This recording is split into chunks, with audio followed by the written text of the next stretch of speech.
everybody, it's Josh with Talk About Trek, and we are back today because we have finished up Probe by Margaret Wonder Bonanno. This was a suggestion from a fan of the channel, and a very fine suggestion at that. It's a fun, kind of like a perfect little Star Trek book, right? It gives you, first off, it gives you a follow-up to Star Trek 4, which is awesome. It gives you a look into some very interesting Romulan characters, and you have your basic Star Trek. There's a mystery to solve. There's something that Spock needs to work out. There's a pattern that needs to be determined. Are they going to do it in time to save the day? Let's find out, right? So anyway, again, this was written by Margaret Wonder Bonanno, but if you check the inside cover here, the publisher wishes to thank Jean Devious, who made essential creative and conceptual contributions to this book. Interesting. So there's something going on during the publishing that maybe we can find out more later. But from the inside cover here, Star Trek, a vision of humanity's future that has captivated audiences worldwide for a quarter century. Those audiences made Spock's World and The Lost Years, the first two Star Trek hardcover novels, nationwide bestsellers, and flocked by the millions to see Star Trek IV, The Voyage Home, and the most popular of all Star Trek motion pictures. And a very fun movie, very fine movie. You should definitely go see it if you have not. Here now is Probe, an epic-length novel that at last picks up the story of the USS Enterprise and her crew where Star Trek IV is left off. A novel that reveals the secrets behind the mysterious probe that almost destroyed Earth and whose reappearance now sends Captain Kirk, Mr. Spock, and their shipmates hurtling into unparalleled danger and unsurpassed discovery. Also, winds of change are sweeping the galaxy. The Romulan praetor is dead, and with his passing, the empire he ruled is in chaos. Now, on a small planet in the heart of the neutral zone, representatives of the United Federation of Planets and the Empire have gathered to discuss initiating an era of true peace. But the talks are disrupted by a sudden defection, and as accusations of betrayal and treachery swirl around the conference table, news of the probe's reappearance in Romulan space arrives, and the Enterprise crew find themselves headed for a final confrontation, not only with the probe, but with the Romulan Empire. Margaret Wonder Bonanno was born in Brooklyn in 1950. She has been at various times a teacher, a pacifist, an office worker, and a theater person, in addition to her 3 Star Trek novels. She has published 4 mainstream novels and a biography of Angela Lansbury. Her most recent works include 2 of the Zebra books, Young Astronaut series, and a science fiction novel for St. Martin's Press entitled The Others. That's a lot of reading. But anyway, it gives you, it's good. It's a very good dust jacket summary. It doesn't spoil, it doesn't give away anything, and it just gives you a general idea of what you're getting into.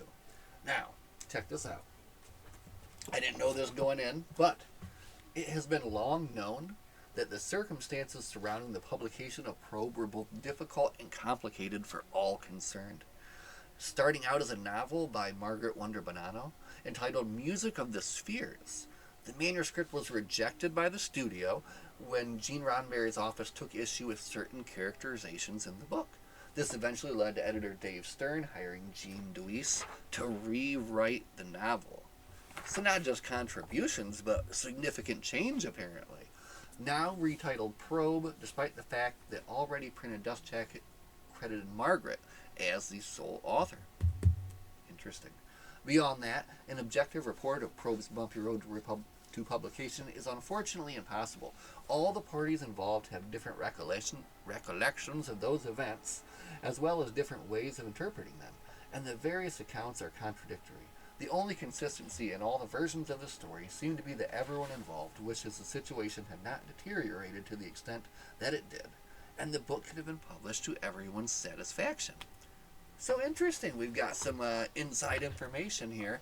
So the book was originally something else, and from the sounds of it, maybe it was fairly, a different story completely. The title, Music of the Spheres, goes in a lot. There is a lot of music and stuff in this, but then I'm wondering if maybe when Jean Devious came in, was his rewrite the one that made this a sequel to Star Trek 4. And, for the reason of maybe trying to, with the popularity of the movie, trying to make this more popular. So, very interesting. I'm kind of glad I didn't know that going in. So now I can kind of look back at the reading and try to see, can I see bits of her original story? Do I see where maybe he made his changes? Uh, did he add in the Romulans? Did he add in, so it's interesting. So the book does have a lot of new characters. So in addition to the normal, cast, the crew of the Enterprise, you are given a new ambassador, Ambassador Kevin Riley, who did appear previously in the original series and now is kind of coming back after. If you watch the episode, he goes through some things, right? And then he has to. He basically takes a different tact. He becomes an ambassador. He ends up serving under Sarek, so he knows his stuff. And he's a good ambassador. So he has been tasked to kind of head up the Federation side of these negotiations. So as it said on the dust jacket, the Romulan Praetor is dead.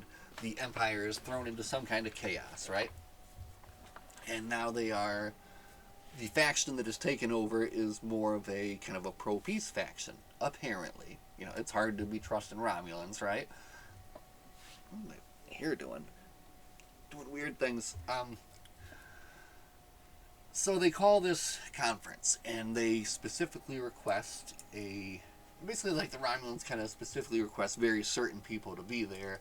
And right off the get-go, it's kind of interesting how everybody's kind of suspicious. Bones especially is like, come on, everybody knows they're up to something here, right? They're totally up to something. They're always up to something. But they request the presence of this archaeologist, Dr. Bernard, who has a very bad experience with the Romulans previously, who on, I think, another dig, her team was taken hostage, tortured, killed, and she was able to escape after like a lengthy time of captivity and who knows what else. And then she had to actually get kind of rehabilitated on Vulcan. But she is like the first and foremost kind of expert also in this ancient race, the Erigians. And it's kind of her life's work to find these ruins and just learn as much as she can about this very advanced race that, seemingly disappeared, some tens or hundreds of thousands of years ago, right? So, the Romulans are proposing a dual conference and like a archaeological dig on this planet Tamaris 4, which has one of the greatest kind of examples of this culture, right? So she jumps at the opportunity, and then we also get to meet a Romulan archaeologist named Dejan, who's also very interested in this as well. He has a twin sister, and her name is Jandra, and she is the musician of the story, right? I told you there was going to be some music involved, and I did like her character as well, especially like her, like when they talk about like her origin and how she learned things. There was an interesting little subplot of an ancient Earth ship that crashed, was recovered by Romulans. They had an intact piano. They had classical music. So this young Romulan girl heard the piano, and then basically fell in love with it, learned to play it, and it plays like a virtuoso, right? So they have these series of concerts on the Enterprise and on the Romulan ship where they play. So there's a nice little part at the beginning where it's just kind of like this, get to know you kind of thing. They're just having these little talks, little lunches, little concerts, that kind of thing, before they get into the real talks. The down on the planet, the archaeologists get to work trying to like see if they can figure out anything about this, and kind of like right away she is able to locate the central structure that they're looking for. So her and Dejan head down there to look at that, and also it's at this time the probe has entered like Romulan space, right? And it is going to listen to this planet where once the people there knew the true speech, so some kind of an underwater, creature or whatever that would speak with them in the past. But now this creature is being hurt by these Romulans on the planet. They're doing some kind of experiments on them. So basically, this probe wrecks the planet, wrecks the Romulan ships that are around there, saves the creatures that it can, and then continues to move on, right? But now the Romulans have seen a true glimpse of what this thing does. So you have this. First off, they won't even acknowledge that it exists, the Romulans, right? They say it's not even a real thing. And if it does exist, it's something that you guys made up and you're going to send to attack us, right? So there's a lot of this kind of double talk between them. And basically the conference breaks down, really doesn't go anywhere. And pretty much the whole thing was kind of like a setup in the first place, right? The whole thing was like a setup to fail. And I love how double dealing and everything that the Romulans are, right? So the ambassador chosen for the Romulans, this Commander TM, right? He's got these two aides, Jutak and Katal, and Jutak and Katal are basically both working against him and working him as well to just kind of make sure that everything falls apart, everything fails, and that they either destroy the probe or make sure that the Enterprise and the Federation doesn't have the ability to contact or work or talk with the probe, right? Down on the planet, they find basically the central thing, right? And they find this crystal, like a memory storage device, and they're able to kind of connect that to the probe itself, right? And somehow with the emanations that the probe makes, there's some kind of similarity there, right? So now, like I said, everything's broken down on the planet. And listen, the telling of this story is breaking down quickly as well, because I took terrible notes, and I'm not going to tell it in a good and full order. But that's fine. Don't really need to. I'm just going to hit the high points, and then we're just going to talk about it. Anyway, backstabbing Romulans, defecting Romulans. I didn't tell you guys the full story of Dejan and Chandra, but basically they are kind of like outcasts. Their parents did something wrong and were forced into a ritual suicide. So they did that, and then and they were sent into into obscurity, right? And then also, her husband is TM, who's the ambassador, and he also is kind of risen to this position for no reason, right? So you feel like he's kind of being set up to be maybe made the friggin' the one that ruins everything here, right? So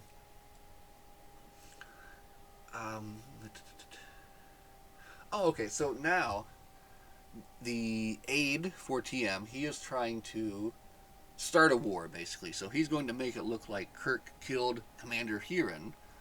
Commander Huron is a very a straight shooting guy, and him and Kirk have been getting along well, and he is not down for all of this kind of double dealing, basically, right? When they get down to the planet, I think Riley beams down kind of just in time to interrupt what's happening. Riley ends up getting shot, and he's kind of out of commission for the rest of the book. And then Jutak, the other aide, kills the guy who shot Riley, and he's like, oh, I just saved everybody, don't worry, it's fine. But no, then this Jutak, he's actually also double dealing. He's the commander himself. He ends up taking over the ship. At this time, the probe has come back from the neutral zone, is kind of making its way back in, and the Enterprise is trying to make contact with it, right? So they keep kind of stopping in front of it. The probe is getting more confused, so it's trying to reach out to its creators, right? Eventually, it just grabs both the Enterprise and the Romulan ship, bumps up to warp factor 30, and takes them all the way across the galaxy to find their creator's homeworld. As I'm talking about this book, I am realizing that it is all over the place. There is a lot going on, and I guess now I can kind of see the differences, right? Anyway, they're at this planet now, and the probe is kind of aghast. He's like, what? This is a crater's planet, but now it is a dead planet. So now we get a little bit of a lore dump where basically we learn that the Oresians initially inhabited this planet, uh, and also there was a race of very advanced, aquatic creatures as well. There was, however, a attack. They call it the First Winnowing, and this is another very cool part of this book where I wonder, is this Jean Deweese coming in with this? Was Jean Deweese a big Borg guy? Was he? Now I'm looking at my books to see if Jean Deweese is on a Borg book over there. I'm going to look into that. But anyway, check this out. He brings the Borg into this. And he doesn't name them, but basically, ships that look like cubes that attack, right? And they attack this planet, and they are actually repelled by the underwater species, right? But once they're repelled, they actually go and destroy the sun for the whole system, right? And then just kind of move on from there. And then there's also there's a part where the probe recounts also running into these beings, being attacked, being injured and harmed, eventually fighting them off, but then that results in the probe kind of losing a big batch of its memory. So an interesting look at the early Borg, right? Because what happened on that planet was like hundreds of thousands of years previous. So I like that. And that's what I'm wondering now. Was that Jean Deweese? Where you at, Jean Deweese? Into the Nebula. That was a pretty good one. Okay, sorry. I'm getting distracted looking at my books over there. Anyway, Probe. That was fun. How did it end up? Basically, in the end, like the whole time, Spock and several other people are working to discover how do you talk to the probe, right? They're trying to decipher this language, which is in multiple different frequencies. So, and eventually, basically Spock figures it out with the help of the musicians and Uhura, who actually first notice like a pattern, right? Once they notice this pattern, they kind of start breaking things down, and they're able to communicate with the probe. And I love that basically, like that's how the story ends, right? They're able to communicate with the probe to explain the danger that they're in with this on the Romulan vessel. The bad Romulans took over. They were going to do some really stupid things, but once Spock kind of works it out and they're able to talk, everything is just peaceably resolved. The probe is like, all right, you guys, woo, he pushes them all over there. Everyone, you go over there and you go wait over there, and now we can talk, right? So I like the ending. It was just it was like a very perfect Star Trek ending where you solve the mystery on how to reach out to the alien species at the very last moment, and instead of ending it with a battle, you end it with a talk. That's typical. That's great for Star Trek. So anyway, yeah, I love Probe. It was a lot of fun and very interesting now, like I said, knowing what went on during the publication process, and knowing that, it makes me want to think about the book more and kind of think about how it might have been, what the differences were, what the changes were, and I like that. I like things that make me think about things that I like. I like things that make me think about things that I like. That's a good way to say that, right? Anyway, I like Star Trek. I like reading Star Trek books. And I like to talk about Star Trek books. But where do we go from here, man? I want to read... I don't know. I'm not going to do another TOS. Man, maybe we need to do some Voyager. See, here's the problem, right? If I go into TNG now, I'm jumping right into like the Double Helix saga, because I don't want to skip ahead, right? I want to like follow right along. Oh man! And I was originally reading the Captain's Table books, so do I want to go back to that yet? I don't think that I do. So I think we're going to be looking down at the Voyager shelf. I think that's what my brain is telling me. I think that we left off with the numbered series with 10. So we'll look into that. Maybe we'll pick up the next number one. or maybe we'll just do something else completely. You know, who knows? We'll see. But what I do know is the next book that I read, I swear I'm going to read it faster. I have been a slacker, and I'm going to change that. We are going to get back into reading, setting specific times during the day for reading. You know, that I think that's key too. If you don't say, you know, every day after dinner I'm going to sit down and read this book, then you're not going to make it happen, right? You're going to find something else to do because there's a million other things to do. There are a million other distractions. But we need to focus on the things that are important, which is reading and talking about Star Trek books. Right? Absolutely. Also, look at this freaking sweet... Oh my god, I love this bookmark. And look, it even almost has the whole tassel intact. So, these are like my... I love these. There's... I got 2 more DS9 ones up there that have beautiful tassels on them. I want to find more. I found this at like a flea market the other day. What a find. $1.75, and they marked it down to like 75 cents. Anyway, we're not talking about that now. We're talking about Probe, and we're done talking about Probe. My friends, thanks for listening. Live long and prosper, and we'll see you guys in the next one. Good night.